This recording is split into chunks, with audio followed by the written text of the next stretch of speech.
Good afternoon, YWCA viewers. This is Series 3, Episode 7 of The Butterfly Effect, sponsored by KeyBank and Pursuit. KeyBank Foundation's mission is to support organizations and programs that prepare individuals for thriving futures.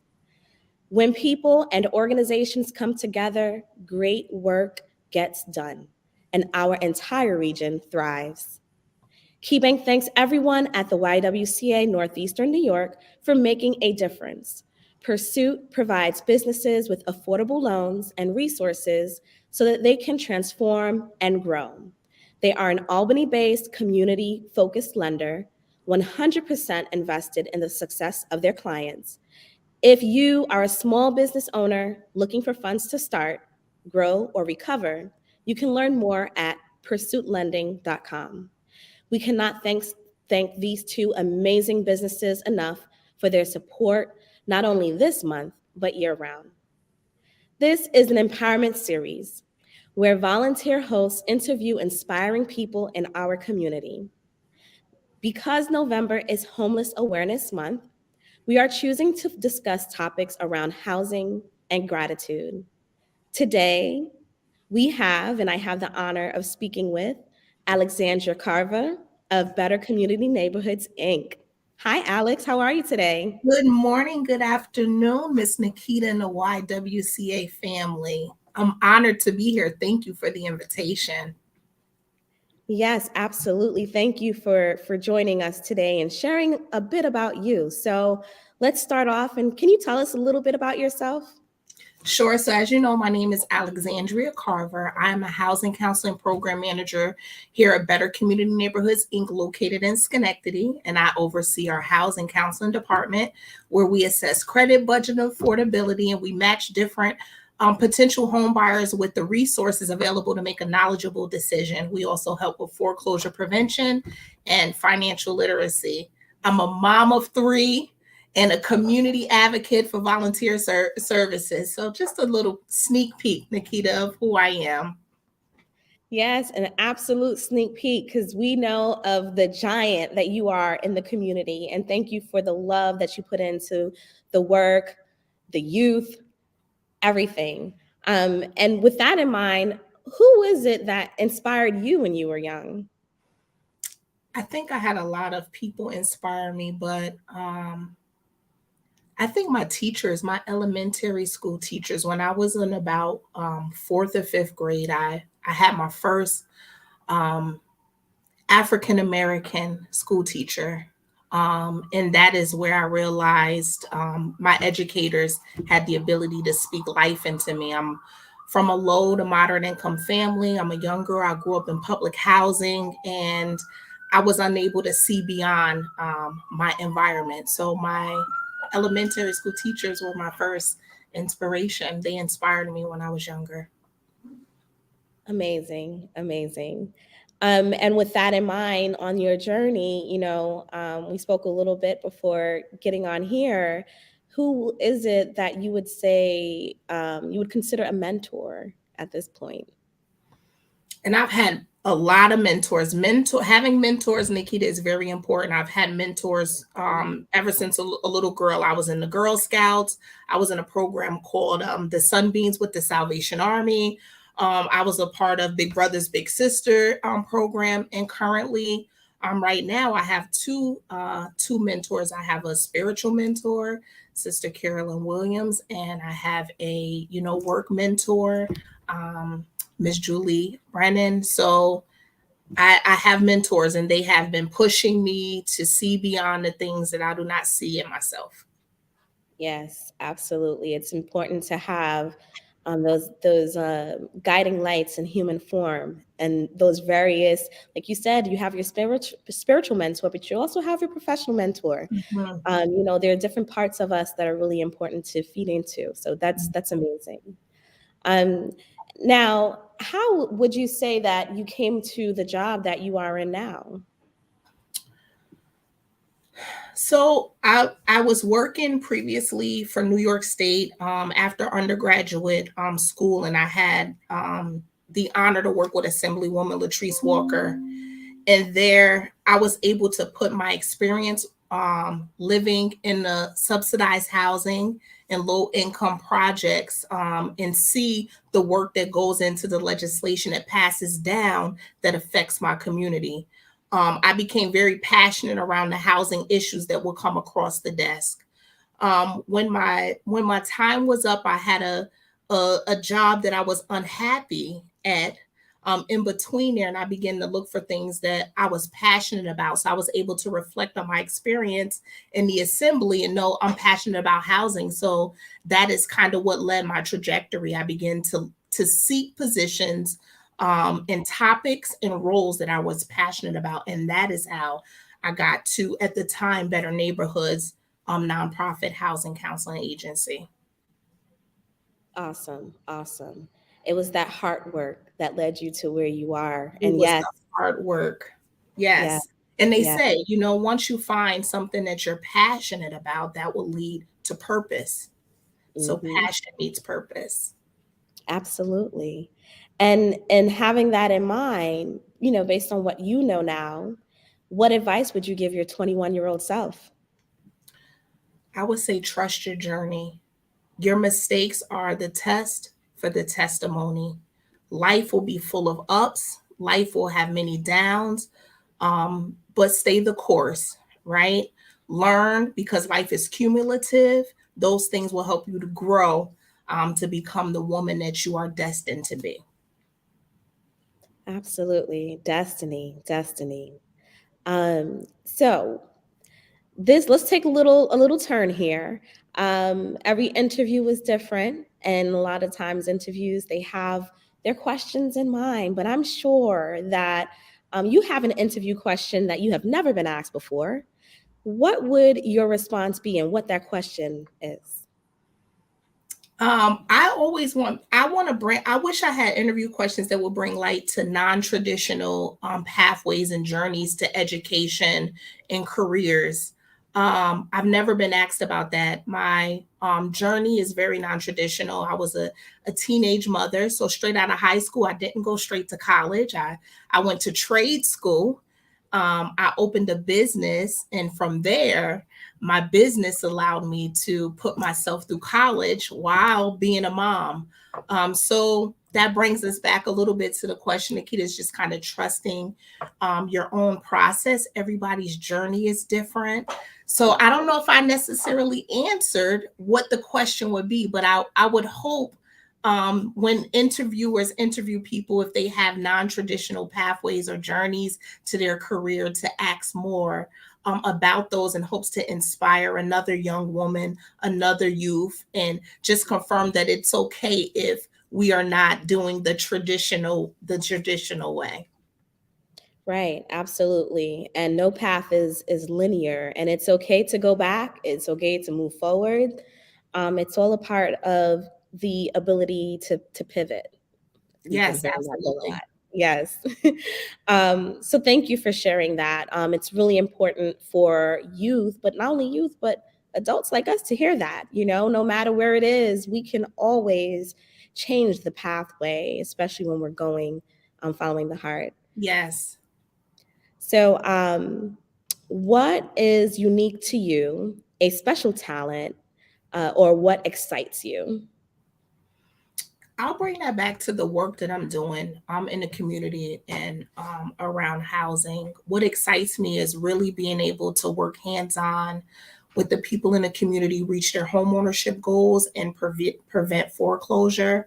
I get excited every day. I know everybody else's journey is different. So to be a part of that and people accomplishing the goals that they set when they came in, excites me on each day. I'm excited to be a part of so many people's journey in the capital region to home ownership, and foreclosure prevention. I feel blessed. Awesome. Yes, blessed it is. And what is the best advice that you have ever received? Oh, I'm sure Nikita. there's a lot of advice that you've received over the course of your life so far. I recently received some great advice. Don't attach yourself to one job. Mhm. Um, you can do.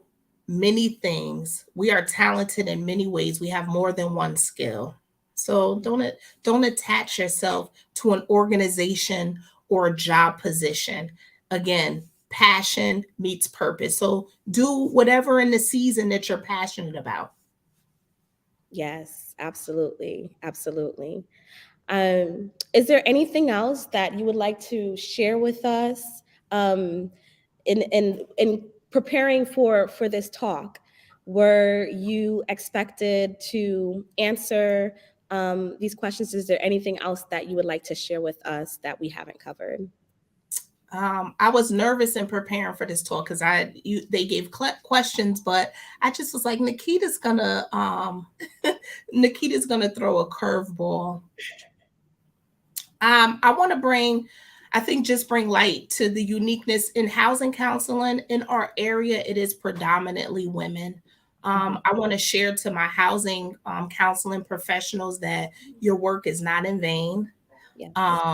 Your hard work is seen throughout our area, and just want to just bring light to all the professionals that are doing the work in this area in the capital region, that we are in the field.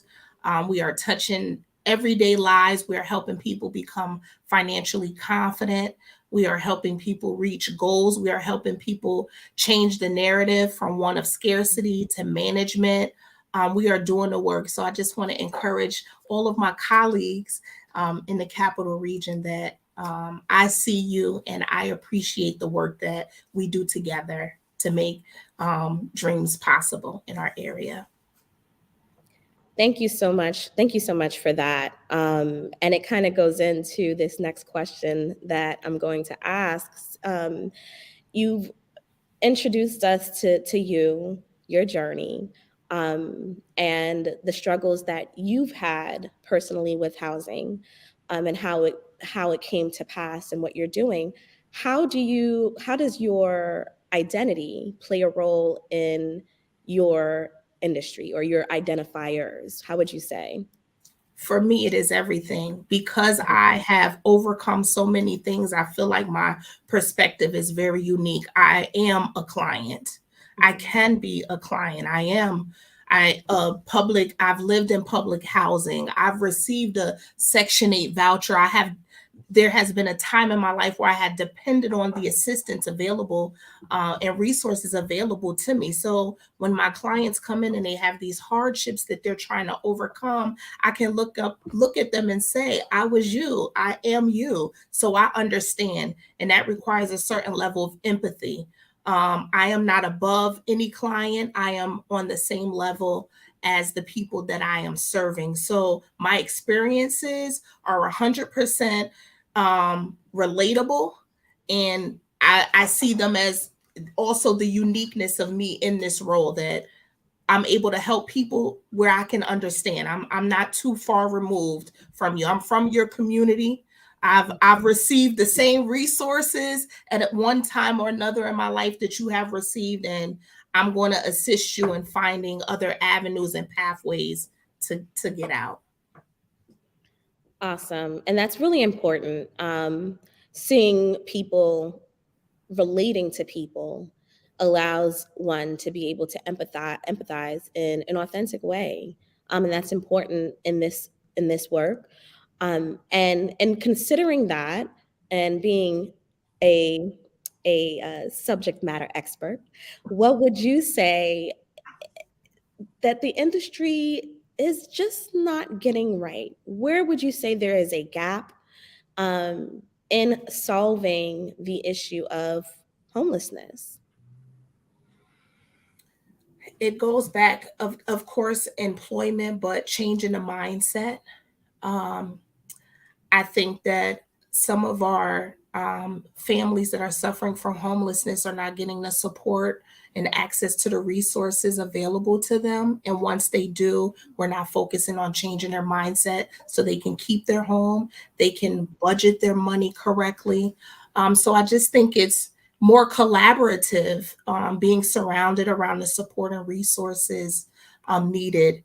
We help people. I'll bring it back to what I'm doing. We help people for prevent foreclosure, and we follow up with them as best as we can. But it's the after we help you, how do you sustain? So the same with homelessness. There's resources available to you, but how do you sustain? How do you not get back into the situation that got you there first? So support and resources. Absolutely. And I guess that would go into what you would consider sustainable housing. Sustainable housing and affordable housing. Hmm. Okay. Now, in looking at homelessness in Schenectady, what you see, what would you say are some of the barriers to housing? Adequate employment. Right now, the rates for rent are extremely high. We understand that in the field that I'm in, that a low to moderate income family for one person to survive needs to make 30K. Um, and that is not a low number with some of the jobs that are available if you don't have the education or the minimum requirements. So I think adequate employment, is definitely an issue. And you can be a working family and face homelessness because the prices right now. So this isn't to say in breaking, the what we think homelessness looks like. Homelessness is not always on a corner outside of the car, begging for money. Homelessness is moms in their car with their children, dropping their children off to work, and he or she is going to work as well. So kind of changing what the narrative on what we think homelessness looks like is important as well. But I would say that it goes down to adequate pay, employment, and affordable housing. So I can work, but I may not be able to afford the housing in my community. Right. Absolutely. Absolutely. And there's levels to that, like you stated in homelessness. There's no one face. There's no one family structure. There's no one way. You have people who go through different means of finding housing for themselves and their families, including utilizing our shelter system. But yes, there definitely is layers to that. And what can individuals who are listening do to make an impact on the issue of homelessness in Schenectady? I think partnering with agencies like Better Community Neighborhoods or nonprofit housing counseling agencies, helping to change what homelessness looks like, being an advocate, volunteer work. I am a big, I am a big advocate of volunteer work in my community. And if you have a specialty or a skill, going to the shelters, going to the food pantries, giving out the information to those that we deem may be unreachable, that are not tech savvy, kind of sharing your knowledge. I think that's how you're going to make an impact. What we do for others, God will do for us. Absolutely. And it's such a tough system to navigate. So if one has that special talent of advocacy and knowing the system, definitely bring someone along and provide that assistance, because it does take every one of us in the village for us to be able to thrive. Absolutely. Yes. Wow. I can't believe our time is almost up. Do you have any thing else that you'd like to share with our greater community here? I am so happy that we were able to learn more about you, learn more about the industry, and learn more about homelessness in our backyard here in Schenectady.